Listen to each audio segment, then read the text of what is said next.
तो फिल्म की शुरुआत में सिस्टर यूनिया एक घर में जाते हैं जहाँ की हालत काफी ज्यादा खराब थी। यहाँ हीजू नामी एक बच्चा पोजीशन में था नहीं, उसके ऊपर डीम ने कब्जा किया हुआ था। यहाँ उसकी पोजीशन को तोड़ने के लिए पहले एक प्रीस्ट भी आए हुए थे, पर शायद डीम की पावर से हार गए, क्योंकि आते ही सिस्टर यूनिया की नजर फादर पे गई, जिसके एक कंधे में तलवार स्टेप थी और वो स्टिल खड़े थे। उनका असिस्टेंट भी बहुत ज्यादा डरा हुआ था।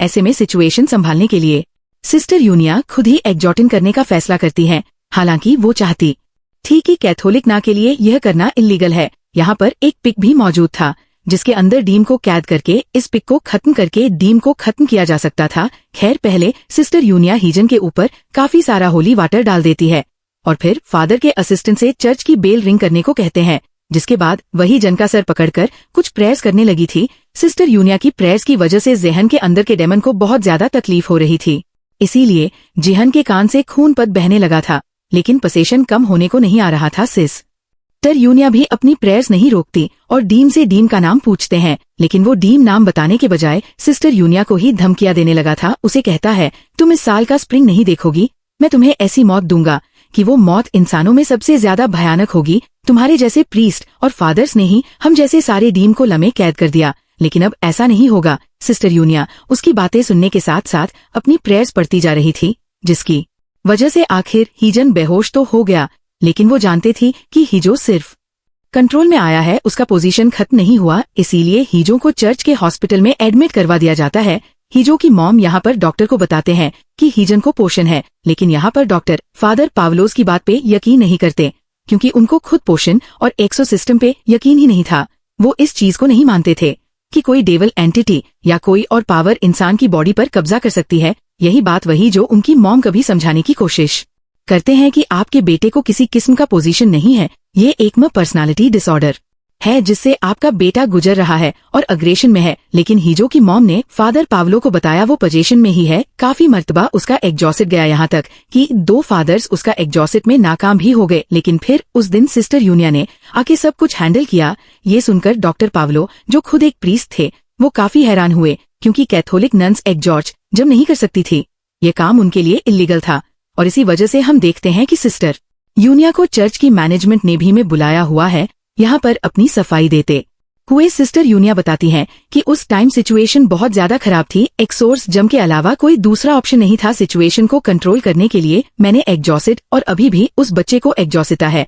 वो मैनेजमेंट से कहती है, अगर पॉसिबल हो तो हमें फादर किम और फादर जॉय को बुला लेना चाहिए, जो बहुत ज्यादा एक्सपर्ट थे, ताकि वो बच्चे का एक्सोर्स जम कर सकें, क्योंकि उस बच्चे के अंदर एक नहीं बल्कि कई डीम एक टाइम में है और एक डिमन उसमें से सबसे ज्यादा पावरफुल है, जो अपना नाम भी नहीं बता रहा। लेकिन यहाँ कोई भी सिस्टर यूनिया की बातों को सीरियस नहीं लेता दिखाया जाता है कि यूनिया खुद उसी फादर के पास गई थी जो उस बच्चे का एग्जॉर्ज जम करने में हार गए थे। फादर ने ही जून का सारा केस यूनिया को समझाया, उसकी बनाई हंटेड ड्राइंग्स भी उसे दे दी और आगे इस पोसेशन को खत्म करने की जिम्मेदारी उसने सिस्टर यूनिया को दे दी। सिस्टर यूनिया जब वहाँ से जाते हैं तो हम फादर को अजीब सी हालत में देखते हैं और पता चलता है कि फादर के ऊपर भी ईविल चीजों ने कब्जा बना लिया है, क्योंकि क्रिश्चियनिटी में माना जाता है अगर कोई भी फादर में फेल हो जाए तो इवल चीजें उन्हीं के ऊपर कब्जा कर लेती है, और ऐसा ही कुछ इन प्रीस्ट के साथ भी हुआ है। इसके बाद सिस्टर यूनिया जाती है डॉक्टर पावलो के पास। मन से जेहन के एक्सोर्स जम की परमिशन लेना चाह रही थी,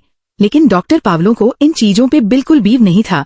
वो उसे हॉस्पिटल से डिस्चार्ज करने की परमिशन देते ही नहीं है। सिस्टर यूनिया उनकी सोच बदलने के लिए उनको काफी सारी बातें बताती है, काफी सारी बाइबल की वर्स भी सुनाती है जिनमें एग्जॉसिटा गया था, लेकिन डॉक्टर बफलो अभी भी उनकी बात नहीं मानते और कहते हैं कि जब तक होन मेरा पेशेंट है मैं तब तक उस पर एक्सोसिजन की परमिशन नहीं दूंगा। फिर सिस्टर या भी जाते हुए उन्हें कह जाती है, मैं किसी भी हाल में जी होन को बचा कर रहूंगी और उसका एग्जॉस्ट जम भी करूंगी।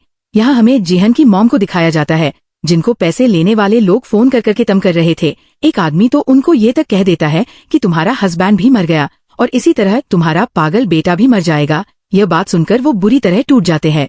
एक आखिरी मर्तबा जेहन को देखते हैं और फिर विंडो से जंप करके सुसाइड कर देते हैं। उसके नीचे गिरते ही सभी लोग उसके चारों तरफ इकट्ठे हो गए थे। डॉक्टर पावलो और उनके असिस्टेंट डॉक्टर मिकाएला भी, सिस्टर यूनिया भी यहाँ आ चुकी थी। जिहो उनकी मॉम की डेड बॉडी के पास उसे अजीबो गरीब डेमस की बोलने की आवाजें आ रही थी। यहाँ उन्हें नेगेटिव एनर्जीज फील हो रही थी। ये उनके अंदर की सुपर पावर थी कि वो नेगेटिव एनर्जीज को फील कर सकती थी।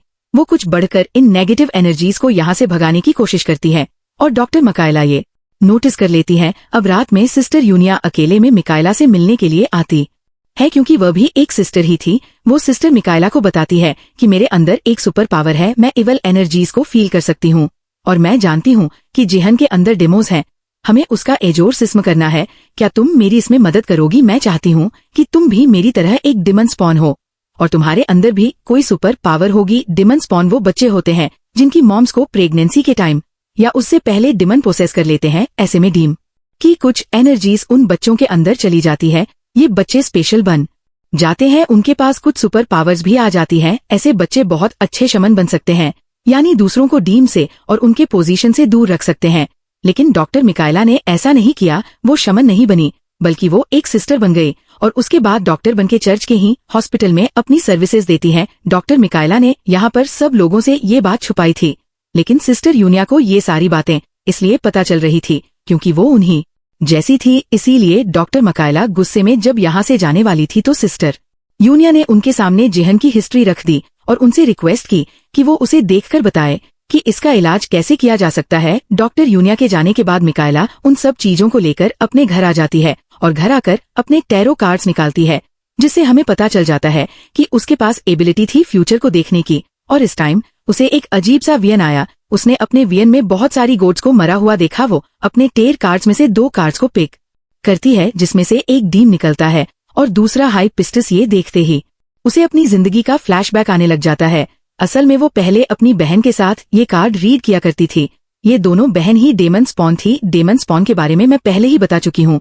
मिकाएला की मॉम का डेमन फिर मिकाएला की सिस्टर के अंदर आ गया था। उसका बहुत इलाज करवाया गया, लेकिन आखिर वो मर गई और उसके मरने के बाद से उसकी सोल मिकाएला को डराती रहती है। मिकाएला को उसके बिलावजा वियंस भी आते रहते हैं, जिनसे वो बहुत डरती है। उसके इस डर का भी इलाज करवाया गया, लेकिन मिकाएला दूर भाग गई। अभी भी जिस टाइम मिकाएला को ये डरावने वियंस आ रहे थे, तभी वो डर कर उठी। उसने देखा कि उसका फोन बज रहा था। ये सिस्टर यूनिया की कॉल थी। उसने उठाया और सिस्टर यूनिया ने उसे बताया कि मैं तुम्हारे नाइटमेयर्स के बारे में जानती हूँ, क्योंकि मैं इबल चीजों को सेंस कर सकती हूँ। फिर अगले दिन जैसे तैसे करके सिस्टर यूनिया डॉक्टर मिकाएला को मना ही लेती है कि वो जिहन को एक्सोर्स जम के लिए लेकर जाएंगे, वो भी एक शमन के पास। शमन सिस्टर यूनिया की जानने वाली थी। वो पहले सिस्टर यूनिया के साथ सिस्टर ही थी चर्च में, लेकिन क्योंकि वो भी दीवंसपन थी इसीलिए वो शमन बन गई। हाइवन जेहन का रिचुअल शुरू करती है। ये वाटर रिचुअल था। उसे पानी के अंदर जाना था। इस रिचुअल में बहुत सारे जानवरों को पिलाया गया था, क्योंकि जिहन के अंदर के सभी डिमस को इन जानवरों में कैद करके इन जानवरों को मारकर उन डीम सन्स को खत्म करना था। लेकिन वो डीम सन्स उनकी सोच से भी कई ज्यादा ताकतवर निकले। उन्होंने ये एग्जॉर्ज जम ही पलट दिया, जिसकी वजह से यहाँ सारे जानवर ही जिंदा मारे गए और हाइवन बहुत ज्यादा परेशान हो गई फेल होने के बाद। अब इन लोगों को वापस घर जाना था। ये जब वापस जा रहे थे तब हाइवन ने सेंस कर लिया कि सिस्टर यूनिया बीमार है। असल में उन्हें कैंसर था और हाइवन ने ये भी सेंस कर लिया कि जल्द ही उनकी मौत हो जाएगी। इसीलिए उस सिस्टर यूनिया को अपना ख्याल रखने को कहती है। ये लोग अब अपने चर्च वापस आ जाते हैं, जहाँ पर सबसे पहले डॉक्टर मिकाएला की क्लास लगा लेते हैं डॉक्टर पावलो, क्योंकि ये दोनों उनकी परमिशन के बगैर जहन को एग्जॉसिट पावलो कहते हैं। सिस्टर यूनिया का तो पता नहीं, लेकिन आप क्या पागल हो गई थी? क्या आपको भी वो एक्सोर्स जम का केस लगता है? वो सिर्फ मेंटल डिसऑर्डर है मिकाई। याद करो, आज से 17 साल पहले तुम्हें भी था। तुम जब यहाँ आई तो तुम्हारा इलाज हुआ और अब तुम ठीक हो। अब तुम्हें वो ड्राउन वियंस नहीं आते। जो बात सुनकर मिकाएला ने कहा, I am sorry doctor Paolo, लेकिन वो वियंस मुझे आज भी हर्ट करती है, आज भी डराते हैं। वह जैसे ही डॉक्टर पावलो के ऑफिस से बाहर निकली तो उसे एक लेडी मिली जो उसे बताती है कि मैं खुशी खुशी अब अपने बेटे के पास जा रही हूँ। ये कहते ही उसकी पूरी बॉडी खाली हो जाती है और वह एकदम से गायब हो जाती है। टकर डॉक्टर मिकाएला जब उसके रूम में जाते हैं तो पता चलता है कि अभी अभी वो औरत मर गई थी और जिससे उसने बात की वो इस औरत की सोल थी। खैर, अब वो घर आ जाती है और घर आने पे उसे बहुत सारी चीजें परेशान कर रही थी। उसे उसके वियंस हंट कर रहे थे और वो जानती थी ऐसा इसलिए है कि वो जी होन की मदद नहीं कर रही। इसलिए वो सिस्टर यूनिया को कॉल करके कहती है कि वो जी होन के एजर्स जब में उनकी मदद करने के लिए तैयार है। ये लोग अब डॉक्टर पावलो के साथ ही जिहान को चर्च के अंदर ले जाते हैं और वहाँ पर उसका एक्सोर्स जम शुरू किया जाता है। सबसे पहले सिस्टर यूनिया होली वाटर उसके ऊपर डालती है, जिससे वो बहुत ज्यादा भड़क जाता है, इतना कि उसने पहले सिस्टर यूनिया का ही गला पकड़ लिया। और फिर डॉक्टर पावलो का भी इस डिमन को कंट्रोल करने के लिए मिकाएला को कुछ समझ नहीं आई और उसने उठाकर एक चेयर जी को मार दी। जिससे उसके अंदर के डिमन थोड़ी देर के लिए रिलैक्स हो गए। जेहन होश में आ गया और होश में आते ही रोने लगा। उसने यूनिया की मिन्नतें की कि प्लीज मुझे बचा लो, ये डिमस मुझे मार देंगे और मैं मरना नहीं चाहता। आज का एकॉस जब इनका फेल हो चुका था, जेहन वापस हॉस्पिटल में था। अब डॉक्टर मिकाएला और सिस्टर यूनिया साथ बैठी हुई थी। सिस्टर यूनिया मिकाएला से कहती हैं, हमें एजोरस जम करने के लिए उस डेमन का नाम जानना है जिसने जेहन के ऊपर कब्जा किया हुआ है। नाम जाने बगैर हम उसका एग्जॉस्ट एजम नहीं कर पाएंगे। इस टाइम डॉक्टर मिकाएला सिस्टर यूनिया के सामने ही कार्ड रेटिंग करती है और उन्हें बताती है कि उन्हें उस डेमन का नाम जानने के लिए और अपने एजोरस जम को परफॉर्म करने के लिए एक तीसरे आदमी की भी जरूरत पड़ेगी। अब निकाला और सिस्टर यूनिया जाती हैं अपने 2 एक्सपर्ट फादर्स को बुलाने के लिए, लेकिन वो बहुत ज्यादा बिजी थे। उनकी कुछ रिलीजियस रैलीज थी जिनको उन्होंने होस्ट करना था, लेकिन वो सिस्टर यूनिया को ये जिम्मेदारी देते हैं कि वो जेहन का एक्सोर्स जम अच्छे से करें। अगर एक सिस्टर को एक्सोर्स जम करने की परमिशन मिल ही गई है तो, लेकिन अभी भी उनको तीसरे आदमी की जरूरत थी और वह ये भी नहीं जान पाए थे कि उस डेमन का नाम क्या है। तो फादर उन्हें हिंट देते हैं कि उस डेमन का नाम किसी जानवर के ही नाम पे होगा। अब मिकाएला के मुताबिक उन्हें जेहन का एग्जॉस्ट जम करने के लिए की ऑफ हेवन भी चाहिए होगा, लेकिन की ऑफ हेवन लेना इनके बस की बात नहीं थी। क्रिश्चियंस के लिए वो बहुत इंपॉर्टेंट होता है। इसी के साथ सिस्टर यूनिया हाइवन से भी मिलने के लिए जाती है और एक और मातबा उसकी मदद मांगती है, लेकिन हाइवन ने अब उनकी मदद करने से मना कर दिया क्योंकि ये उनका बस का काम नहीं था। साथ ही उन्होंने ये भी कहा कि अब लूनर मंथ आने वाला है और इस मंथ में वह बहुत ही ज्यादा ताकतवर हो जाते हैं। इसके बाद ये लोग जब वापस चर्च पहुंचते हैं तो चर्च मैनेजमेंट उनको बुलाती है। सिस्टर यूनिया को बताया जाता है कि उनको अनऑफिशियल एग्जॉस्ट की परमिशन तो मिल गई है, लेकिन अथॉरिटीज के मुताबिक उन्हें डॉक्टर पावलो को भी अपने एग्जॉस्ट रखना होगा। तब सिस्टर यूनियन ने कहा, हम डॉक्टर पावलो को साथ कैसे रख सकते हैं? फादर उनका तो एक्सोर्स जम पे बिलीव नहीं है। तब फादर ने कहा, मैं नहीं जानता, लेकिन यही रूल है, एक्सोर्स जम में मैं और डॉक्टर पावलो दोनों आप लोगों के साथ होंगे। अब यहीं पर सिस्टर यूनिया उनसे की ऑफ हेवन भी मांग लेते हैं, जिस पर वो कहते हैं कि की ऑफ हेवन उन्हें नहीं मिल सकता और अगर उन्होंने अनऑफिशियली उसे लेने की कोशिश की तो उनकी सारी अथॉरिटी खत्म कर दी जाएगी। लेकिन खुशकिस्मती से अगले दिन मैनेजमेंट उन्हें की ऑफ हेवन भी दे ही देती है, लेकिन इस शर्त पर कि हर हाल में उन्हें एक ही एग्जॉटिंग के बाद इस डीवन को हेल में पहुंचाना होगा, चाहे उसके अंदर जेहन बचे या ना बचे। एसोसिस में शुरू कर दिया जाता है। डॉक्टर बाफलो जो भी एक फादर थे, वह भी इन तीनों को ब्लेसिंग्स देते हैं और यूनिया अपने प्रेयर्स पढ़ना शुरू कर देते हैं। इस मर्तबा उसकी प्रेयर्स कुछ ज्यादा असर नहीं कर रही थी क्योंकि डीम सन्स पावरफुल हो चुके थे, लेकिन उसने अपनी कोशिश जारी रखी और फिर डीम को गुस्सा आना शुरू हो गया। डीम मंस ने उसे गालियां दी, उसका मजाक बनाया और उसे बताया कि जब तुम पैदा हुई तब भी तुम्हारी मॉम के अंदर मैं ही था। और ये बात यूनिया को पहले ही पता थी कि वो एक डीवन स्पन है, लेकिन ये नहीं जानती थी कि जेहन वाला डीम ही उसकी मॉम के अंदर भी था। वो उससे उसका नाम पूछती है, लेकिन डीमन नाम बताने को तैयार नहीं था। यूनिया उसे कहती है, तुम कमजोर हो, अकेले हो, लेकिन डीम ने बताया, मैं एक नहीं हूँ और हम सबकी पावर मिलकर तुम्हारी सोच से भी कहीं ज्यादा है। वह बताता है कि उसने दुनिया में आने के लिए 233 साल इंतजार किया और इसके बाद वो हर साल इस दुनिया में आता रहा। हर साल किसी ना किसी को अपना शिकार बनाकर वो मारता रहा। उसे बच्चे बिल्कुल नहीं पसंद और वो दुनिया के बच्चों को मारना चाहता है।